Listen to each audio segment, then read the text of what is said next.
आज हमारे पास ये सब है, बट इनके एक रिलेशन है जिनका बेबी है और वो बेबी ग्रो नहीं कर रहा और we call it missed abortion. Missed abortion मतलब बेबी अच्छा नहीं चल रहा, तो what can be the possible reasons, ये पूछना चाह रहे हैं। ओके, सो बेसिकली तो ये प्रॉब्लम जब आती है तो हमें देखना होता है कि पेशेंट की सबसे पहले तो हेल्थ कैसी है। पेशेंट इतना मतलब उसका अनीमिया तो नहीं है, उसको खून की कमी तो नहीं है। एक रीज़न ये भी बन जाता है कि उसकी हेल्थ अच्छी नहीं है तो बेबी ग्रो नहीं करेगा।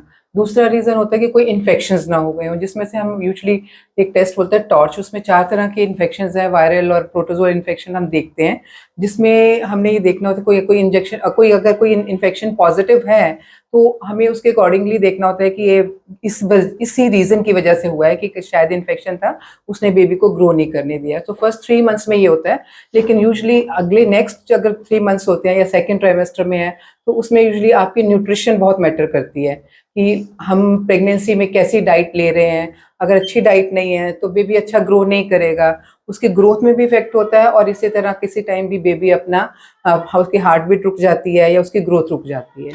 मगर कई बार ये घर फैमिली में हाई ब्लड प्रेशर, शुगर, हाँ जी, थायराइड और कुछ मेटाबॉलिक ऐसी डिजीजेस भी हैं। हाँ ट्यूबरकुलोसिस जी, वगैरह हो तो कभी इन्फेक्शन जैसे मैंने टॉर्च बताया, इसी तरह ट्यूबरकुलोसिस भी बहुत कॉमन है इंडिया में।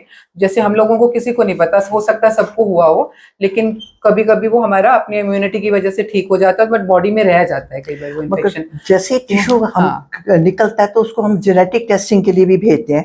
कई बार जीन्स अच्छी नहीं हो तो वो जो बेबी ने आगे जाके एबनॉर्मल बेबी बनना था वो पहले ही रुक जाता है। इसके अलावा भी कई प्रॉब्लम्स होती हैं जो हमने टेस्ट करते हैं, लेडीज के हर तरीके के टेस्ट करते हैं कि इन फ्यूचर ऐसी बात ना हो। क्रोमोसोमल टेस्ट भी होते हैं, यूजुअली कैरियोटाइपिंग हस्बैंड वाइफ की भी कई बार करनी पड़ती है कि स्पर्म्स अच्छे नहीं थे या कोई एग अच्छा नहीं बना था, कोई बहुत ज़्यादा ओल्ड एग हो जाता है, जैसे कई लोगों के पीरियड्स ठीक नहीं आते 40 डेज 50 डेज के, तो उसमें एक तो क्वालिटी ऑफ एग भी अच्छी नहीं होती, क्वालिटी ऑफ स्पर्म्स भी अच्छी नहीं होती।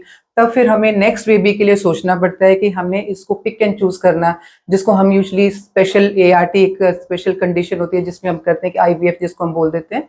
तो फिर हमें उस तरीके से स्पेशल उसका एग और स्पेशल उसका स्पर्म्स चूज करना पड़ता है, हेल्दी वाला, so that you should have healthy pregnancy in future.